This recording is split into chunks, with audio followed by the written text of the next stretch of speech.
Very good evening, friends. We are very sorry for the some technical glitch what we faced in the beginning. Uh, Today we are in the point noted live session. We are having Sriram Narayanan, who is the Managing Director of Endress+Hauser. Today we will be talking about the green initiatives, which is part of sustainability development goals, and how manufacturing companies are able to, imbibe that and contribute to the society. So today in this program,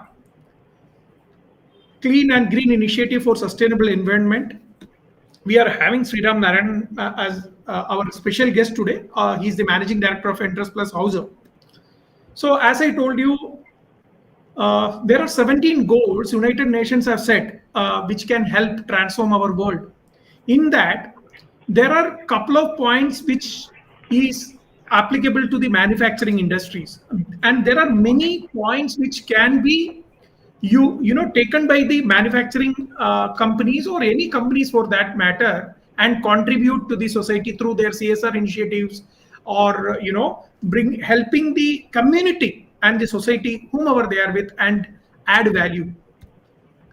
Here Endress+Hauser and Mr. Sriram Narayanan is here because the kind of activities they are doing for quite some time, and it is first of all incredible, and I would like to congratulate the entire team of Endress+Hauser India in contributing this. So a couple of things I'm just trying to present you here. So this is a unique sewage treatment plant at Vada village. This is one initiative they are taking. Their motive is to make this zero garbage.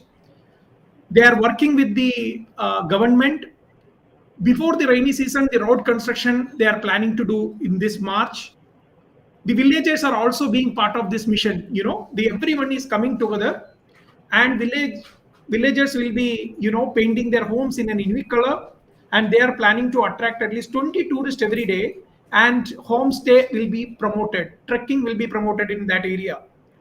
Government, again, as I told you, they are planning to bring in water, and what eventually is going to happen is that a farmer per acre per year is now just earning 20,000 rupees. With this initiative, Endress+Hauser is trying to make their revenue to a lakh within next 2 years. Isn't that commendable? Next is another thing which they are keeping as a mission, clean and green MIDC. They are in Aurangabad.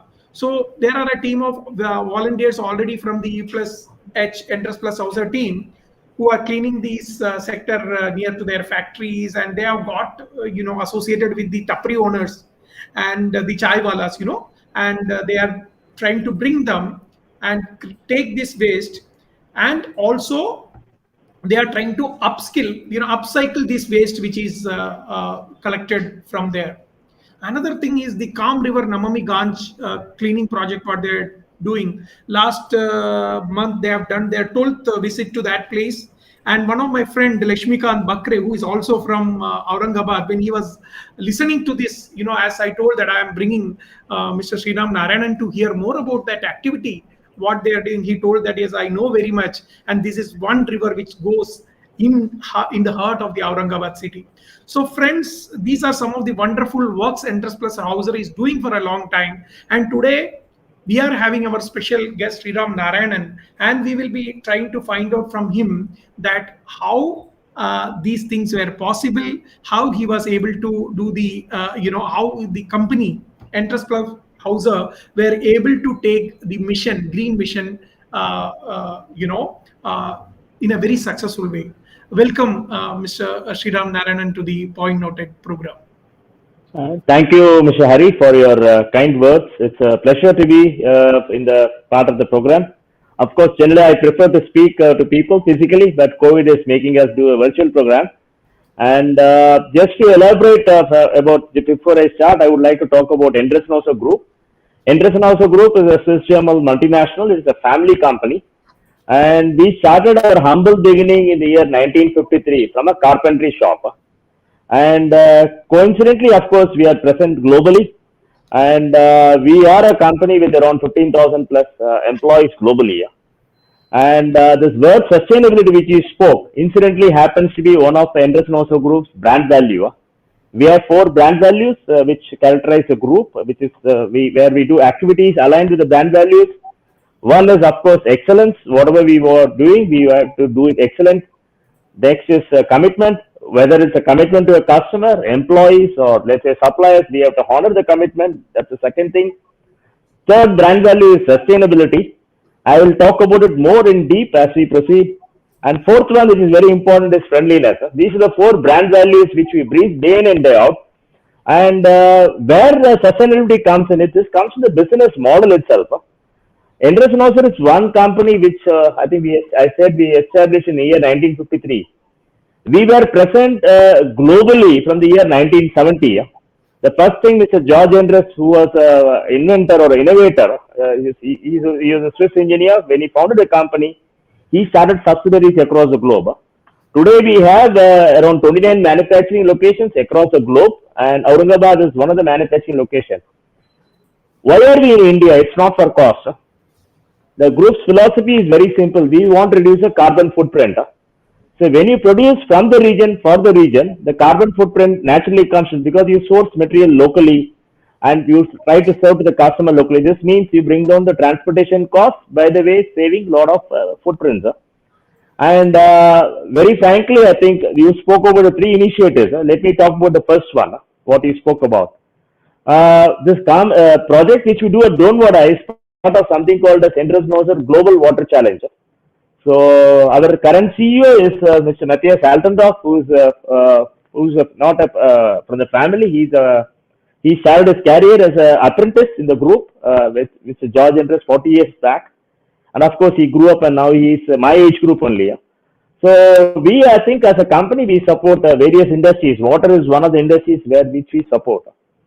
And our products basically are meant to conserve. I think today, I think it's a lot of talk about climate change, sustainability goals, and so on. To be very frank, our products support. I'm not here to market Endress+Hauser, but I need to say how we are associated with this goal. So I need to find a link.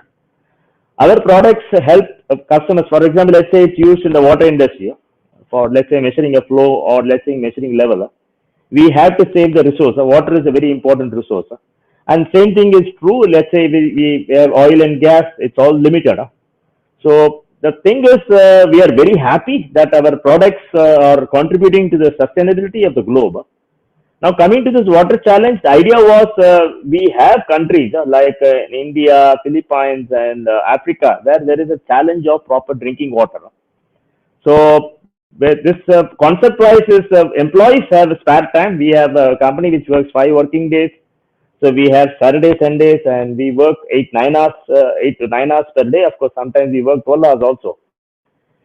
When the employee wants to do something good, I think today it's very difficult. If, let's say, Sriram thinks of doing something, I can do to some extent. But let's say it's a group of 40 or 50 like-minded people, they want to contribute. So one thing is, of course, the company can donate money, but employee is not part of it. So when we started this Vada village project, I think this goes back 4-5 years back when we did a river rejuvenation of a river called Dudra River. This was done with the help of under CII Foundation. I'm incidentally the vice chair of Maharashtra State Council. The project was called as Tushar Samruddhi. Samruddhi means prosperity. So we identified, I think, 5 villages along the tribute of Dudra. Vada was one of the village. So where the first thing we found was Aurangabad is a water scarcity region. It's because it follows the rain shadow. We depend on water which comes from Nasik. So first thing we found these 5 villages. I think I forgot the name. One is Vada, Vada, and 3 more villages. So these village people were more than willing to do their part also. So first thing which we attacked, I think I talked about 3-4 years back, was we build a weir and we build foam ponds that there is basic water is available for the farmer. And then one thing which struck me, I think our government of India is doing a lot of good things. There is toilets put in every house. But the challenge we have in villages is there is no treatment of this water. Toilet sewage water goes outside. And most of us know, common sense says that when you have a drainage water which is going out, all kinds of diseases can come. So that's when it stuck. This village is located in a very, very picturesque spot. It's in a valley, beautiful spot. And incidentally, I happened to visit a village called near Vada. I think ISKCON has done a good project near Vada, a village. I think it's an eco-friendly village. I happened to visit it and I found, of course, they have spent quite a lot of money to make that village self-sustainable. So I thought, okay, this village is located in a very good spot. So I had engineers coming from ISKCON visiting this village. This happened 2 years back. Then, okay, we thought, okay, let's take help with the NGO which supported us for this project. And we said our employees should be involved. How? Because the most important thing in this project is we are not going to use chemicals to treat the sewage. It's basically it's called green bridge technology. So there is a filtration which will happen. And the plants, we have grown certain kinds of plants which absorbs impurities. And the idea was to reutilize the water for the irrigation of the village. That's how this project started. The challenge is this is located in a very rocky mountain area, so it's not possible to do the work very fast. So we had to find a good partner. I think Savitribai Puleman is supporting us in this project. They have experience because they know the villages well. We wanted to start this work in the year 2020, but we had COVID striking, second wave came in. And then we decided when the wave went down, I think we had a villagers visit us. Incidentally, we had the same green bridge technology sewage treatment plant in our company. I think all the water from our toilets, we have close to around 150 plus employees in our company. So all this drainage water we are not treating, it's treating with chemicals. We use the same green bridge technology and we use it for our garden. I think it's very green, beautiful area what we have here. And the villagers, we made them visit us. So when it's possible in Endress+Hauser, where we have 110 people, the village has got close to around 1,500 people population. So the scale wise, it's 10 times more. So we had the villagers had to follow some discipline because one thing in this is suppose they use acid or let's say other chemicals indiscriminately in the toilet, there is a chance that the sewage treatment plant will get damaged. So we got a commitment that they would follow all the discipline. So this has been quite exciting. The good part of it is where the employee contribution will come as we plan to do a water run. This is a global run which is happening globally. So all the employees, I think Europeans are people who are sportive. They can run or they can swim. So every employee says, I contribute X amount of money. For 1 kilometer, I contribute 10 euros, 5 euros. So money will be contributed by the employees, whatever is it. And the company puts in equal money. For example, we have 3 companies or 4 companies in our campus. So close to 200 people are going to participate in a walk or run 5 kilometers in Donwada village.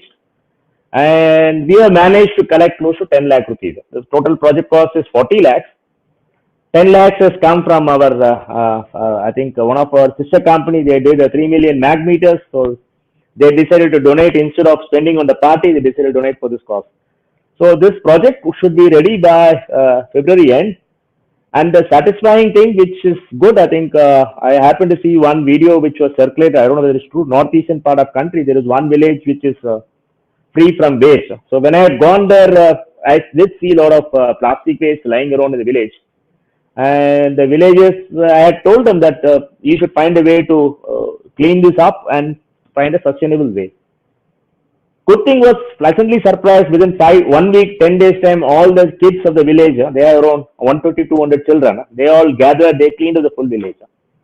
And they said, sir, now we have done this and we would like to, of course, have the roads also done. So my confidence, it's an experiment which I am trying to do. I think you spoke about it. We want to increase the income. The villagers are dependent basically on cotton and millet. This is what they grow there. And the remuneration is not very high. For me also it was a shock because of course my father comes from a village. I had visited long time back. I still remember it is quite difficult times the village people have. Of course their expenses are also low. But the income level 20,000 per acre is quite, it's not enough to live a decent life. So but fortunately the village is gifted with natural surroundings. It's beautiful place where people can come and stay. They can go for trekking. But they will come only if the village is clean, neat, and there is proper toilets. So hopefully, I think we would like to create a very smart eco village. And coming to our corporate side, what is the link we have? I think if you visit our plant in Aurangabad, 60 to 70% of our power comes from the sun. We have close to 1.4 megawatt of solar panels installed. And I remember 4 years back when we did our second expansion, Mr. Klaus, he's a founder's son. He was a CEO at that time. He said, Sriram, I approve your building project only if you are planning for solar panels also. That needs to be part of it. And we are quite happy. I think this return on investment has come in. We spend around close to 2.2 crores. I think we would have reduced the energy in the factory is twice. We expanded twice. The energy cost has come down 30% lower. Now, this solar I think it's quite competitive in India. You can see in Europe, the climate, all the plants in Europe, I think we have a vision that by 2030, we should be zero in terms of, I think, getting the carbon footprints. It needs to be reduced almost to zero. This is a vision. And we realized that not only the energy cost is important, including right from the building material.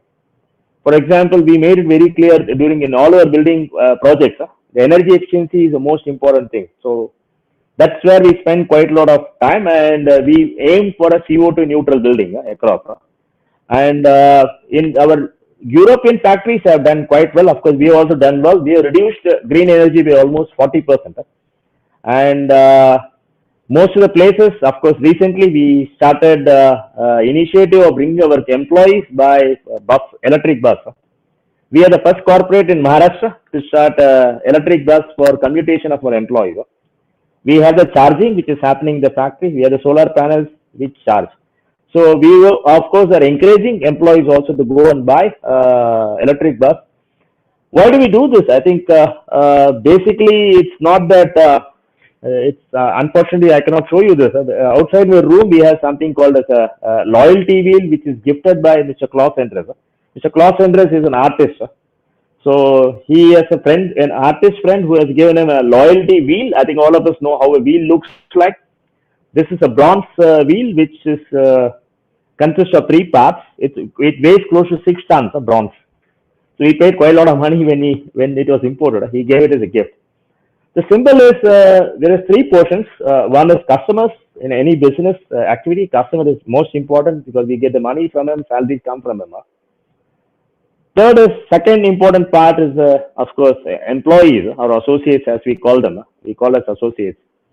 The third piece of the puzzle is, of course, a shareholder. Somebody has to invest. In this case, it's the Endress family. All these 3 people, I think this loyalty wheel is something which it rests on a solid rock. All these 3 people work for the good of the society. So it doesn't matter if we earn money or we lose money. It's whatever we do, it should be for the good of the society. So basically, this has been a philosophy, I think, right from the start. And good thing is we have been able to also, this is also recognized by external companies. We go for, I think all of us know, there is a rating for EcoVadis, sustainability rating. Endress+Hauser is in the top 1% company globally, and we got a platinum award also for it. And basically, this award does one thing which came by accident, because we do follow this practice from the beginning. And now we are looking for globally for a Chief Social Corporate Responsibility Officer, whose main task would be, I think one thing is that Mr. Sriram may do some initiative in India. Maybe some other person does something very good in USA. How do you bring it together? How do you bring the best practices across? So we'll be having this position in place very, very soon. So this is what the group is looking to do in the next, I would say, next 2-3 years. And coming to the second thing which you spoke about, this is the Karaki River. Karaki River it's called as Karaki River. It was once upon a time a source of drinking water for Aurangabad. Unfortunately, the development, Aurangabad was a small sleepy town with a population of close to 40,000 people in the 1980s. I think after 40 years today we have more than 2 million people. So what has happened unplanned and unforeseen growth has taken a toll on the natural resource. So this river has become kind of nala. I think the sewage water flows through. It's not a perennial river, but once upon a time it was source of drinking water. So when I came to Aurangabad, people did fondly remember that in 1980s they used to go and swim in the river. Now it's become a nala. So I remember one of my close industry friends, Mr. Prasad Kokil and Mr. Prashant Deshpande. They both spoke about it, and then we could fortunately get the support of Veroc to invest on this, I think, beautification project. And I would not say that we have reached great success here because still people do continue to throw plastic waste into the river. So what I thought is, okay, we can be a small difference by in terms of participating in terms of cleaning up of the river. So what we do is every alternate Thursday I take my colleagues. Most of our employees are from Aurangabad or this region or from nearby villages. The thought process is if they see the kind of rampant, I would say, abuse of the river which citizens are doing, they can influence few more people. But I should appreciate the Aurangabad Municipal Corporation. We have a very, very wonderful officer, Mr. Asti Kumar Pandey, who has taken this initiative. And I could see that this river, which your friend told, Mr. Bakre, now it's the face of the river has changed. I think my dream, of course, is that we should have breakfast in the river's bank. It is too early. But today, I think, compared to what it was 6-7 years back to today, I think it's a difference between heaven and hell. It's beautifully done. I think a lot of people are working very hard for it. And we hope in next 2-3 years, this project will be completed and we can revive the river. And there are a lot of ancient structures which was constructed by Malik Ambar, who was king of Aurangabad. So we are trying to rebuild this thing. And I'm confident this river will be spoken in the same breath like Sabarmati River, like what Mr. Narendra Modi did in Gujarat. The same, I think, feedback will come about this river. This is in a far worse situation than what Sabarmati River was. Here it's a challenge of there is no challenge of, unfortunately, there is no challenge of industries dumping their waste because that's okay. It's only the citizens' awareness which is happening. So this is on my take on the second thing. The third thing, which is, I think all of us know that most of the industry areas are not in as are not in as good shape as it should be. And this is also the same reason, like city, the industry area has also grown. And most of the places, there is no proper planning for having the residents, I would say, facilities for residents. So, Waluj industry is one of the, I think, most active industry area in Maharashtra. I think all the automotive, any car in the world, I think the parts would be going from Aurangabad. Quite a lot of exports happen from here. But one thing which was always eyesore for us is to see the plastic waste and other things dumped on the road. And generally in front of the companies, it is quite fine. But we also have residents and we have a lot of hotels who, I think, in the area, unlike city corporation, it's not so well organized. Of course, now MREC is trying to do the best. So what happened is 3-4 years back, we had a initiative from a organization called as Global Development GDF, it is called as. One Mr. Kose was the founder president.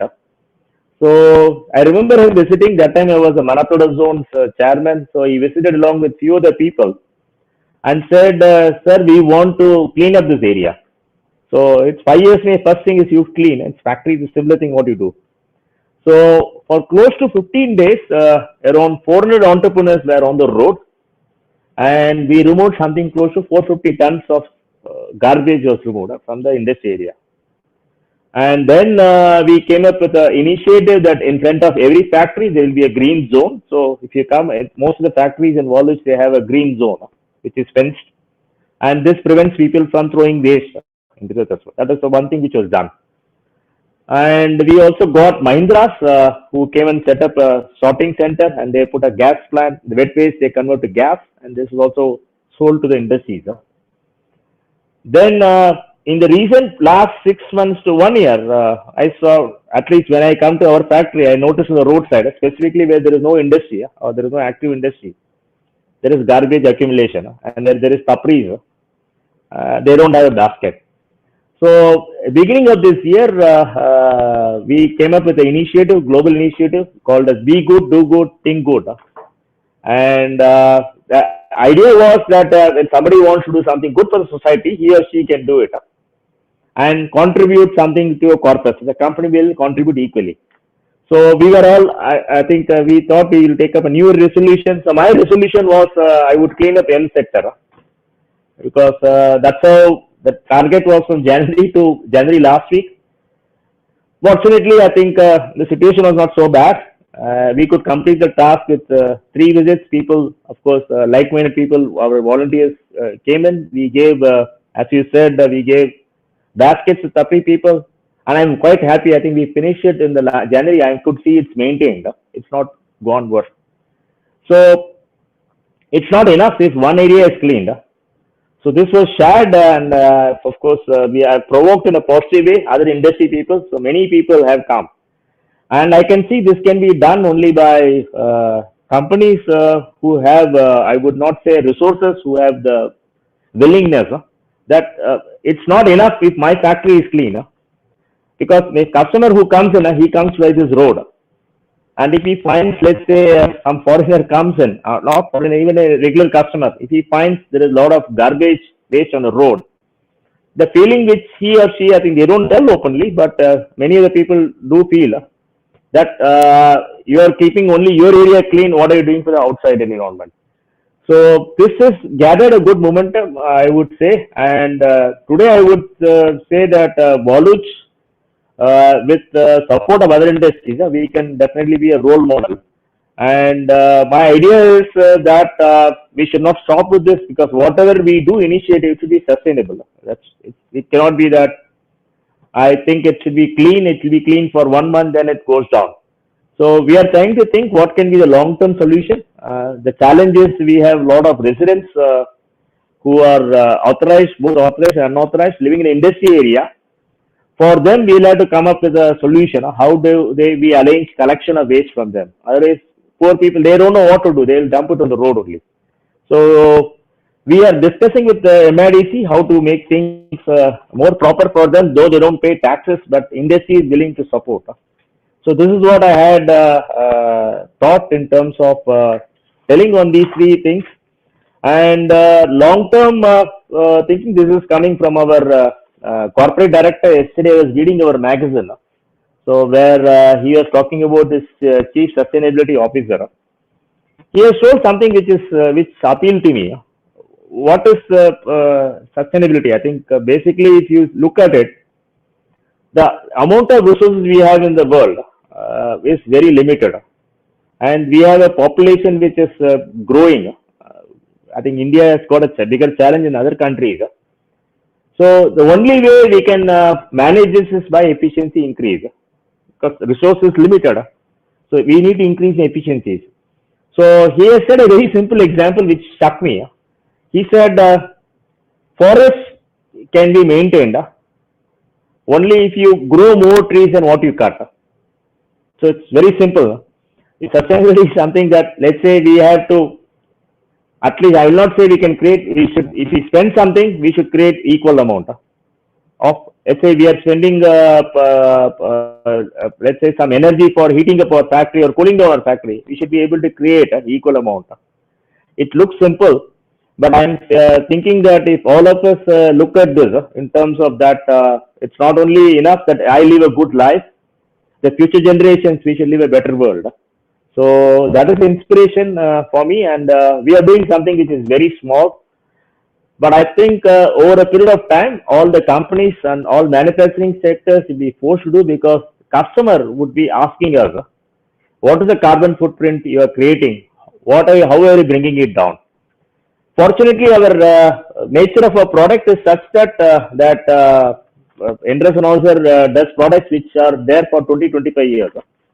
So that way, the products last a longer time, and we don't, let's say, we are in a business which helps to create a better society for the future. And I would like to end with one saying. This is the saying which was told by one of my colleagues who from America. He said that Endress+Hauser was green. Today, I think green is a very catchy word. So we were green even before it was seen as cool to be green. So I'm very happy that I'm part of a company which encourages this thing. And I'm sure India would be one great example, because we have a lot of good examples we have in India where people are creating wonders. I think last Saturday I happened to listen to a gentleman called Dr. Prasad Diodar. He came for our weekly meeting of CI.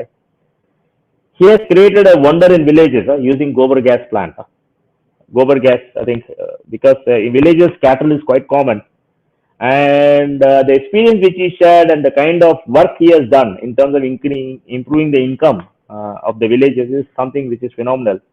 So we have, I think, a lot of good examples in India, which, of course, if it's multiplied and if it's encouraged, I'm sure we can be a country which can be a shining example. And fortunately, the government is also moving in the right direction in terms of pushing for all the new, I would say, new technologies, whether it's for hydrogen or solar energy or wind power or let's say harvesting water energy.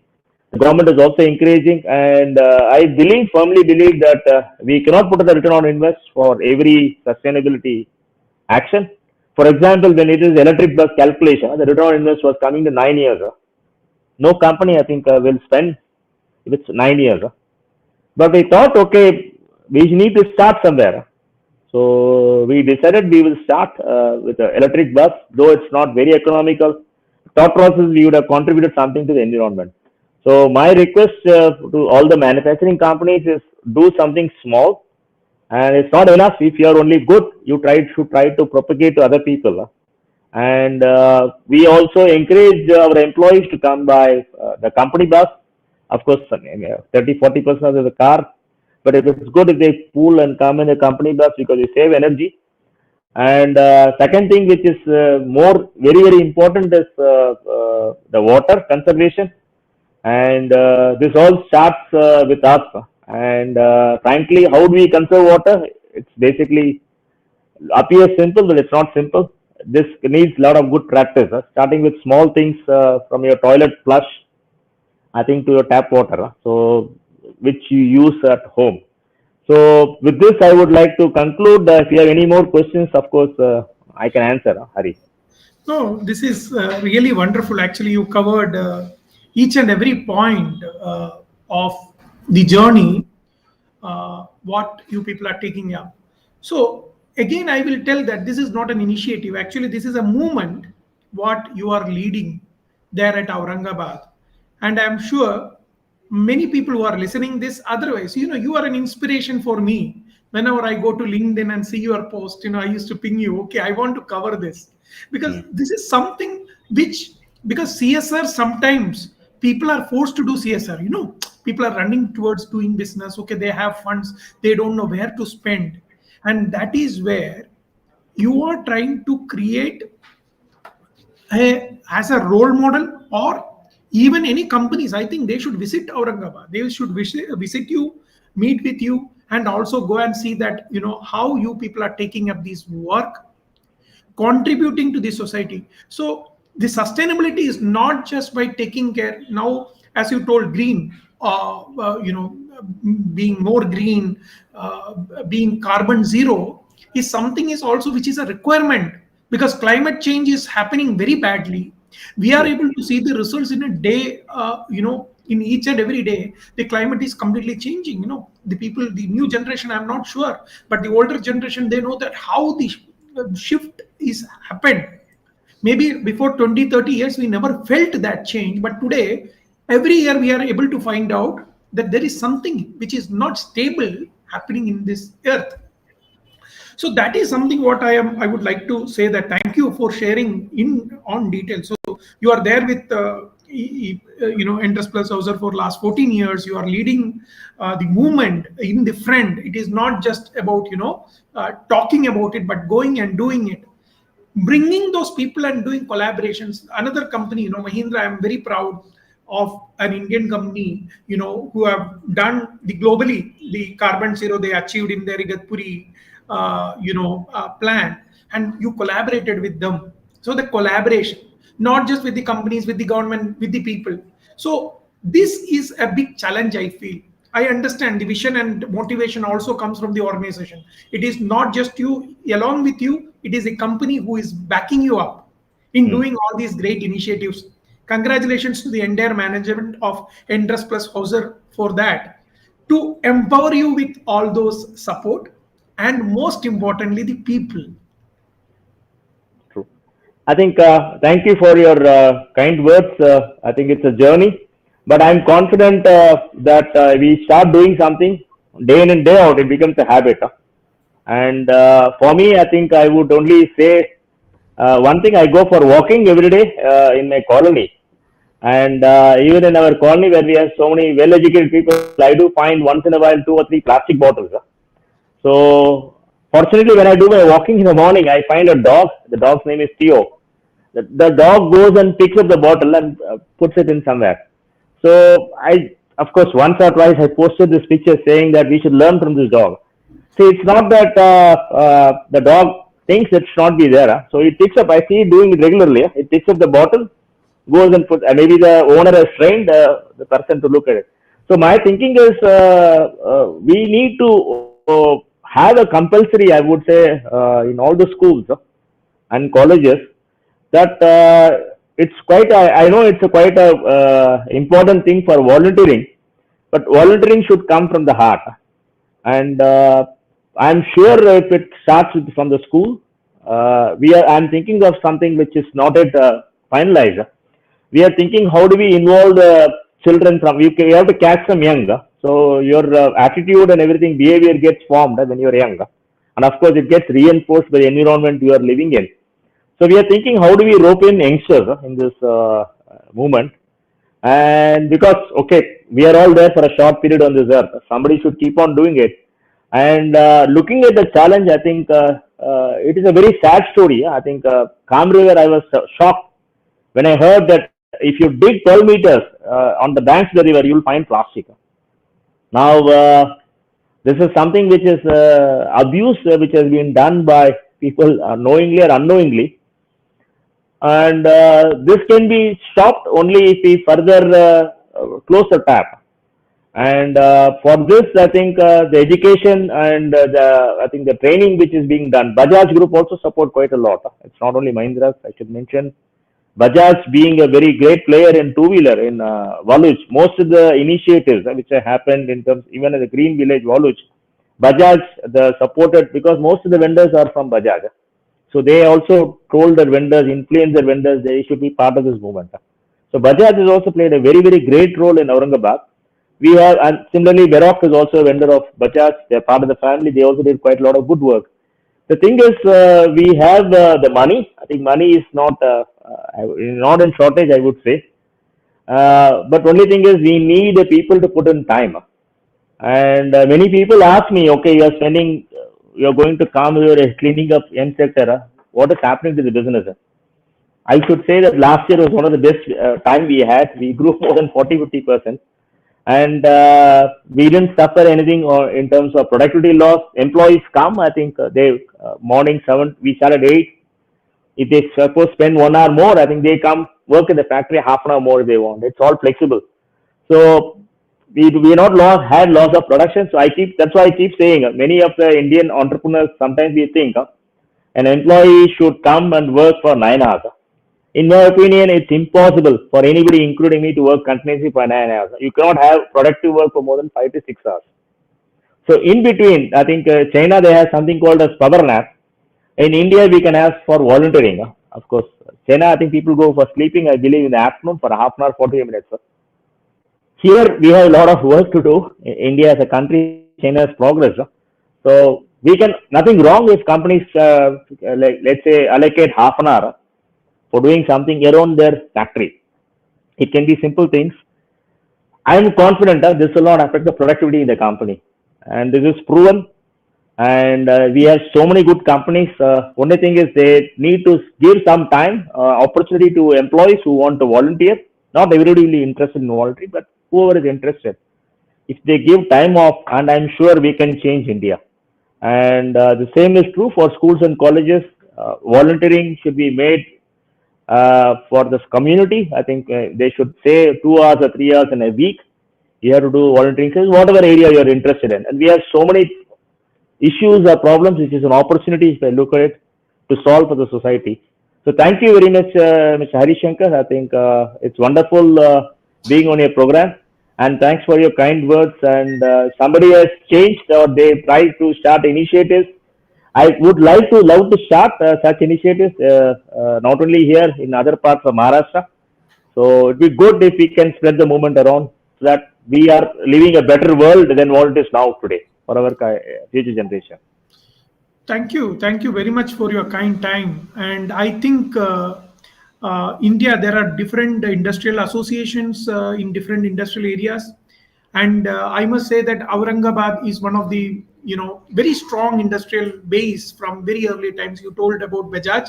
I know many friends from Aurangabad who is there in Pune, Bangalore, who started from Bajaj or who studied from Aurangabad.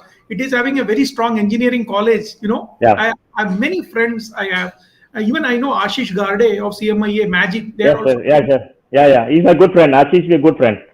In fact, that one good thing in Aurangabad is all the industrial associations. We all work as a team of association. For example, I'm quite actively involved in CII, Confederation of Indian Industries, 125-year-old organization. They do quite a lot of good work. You are the vice president. Vice chairman for Maharashtra State. Yeah. Of course, I had won the election last year. I don't know what is going to happen this year.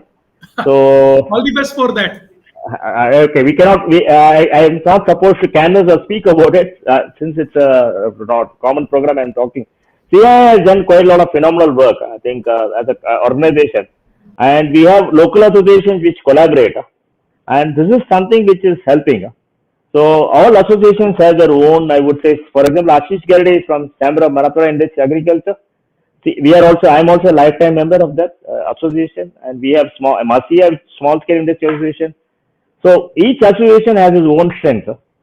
CII has got a fantastic reach nationally and globally, and of course they influence quite a lot of policy making, and also do quite a lot of good work for society through CII Foundation. Masi has a small scale industry association. They know very much the problems of the small scale entrepreneurs. So local issues, they take a lead. CMI, they look at the region. So all of us have to work collaboratively. And this is something which is come through Aurangabad after a long time. It was not like this before. It took some time to build this. When each of us know this is a sphere of our influence, I think, and use the strength of others, I think we can progress quite a lot. So thank you so much. I digress from the topic of sustainability, but sustainability is possible only if people work collaboratively. That's why I said this.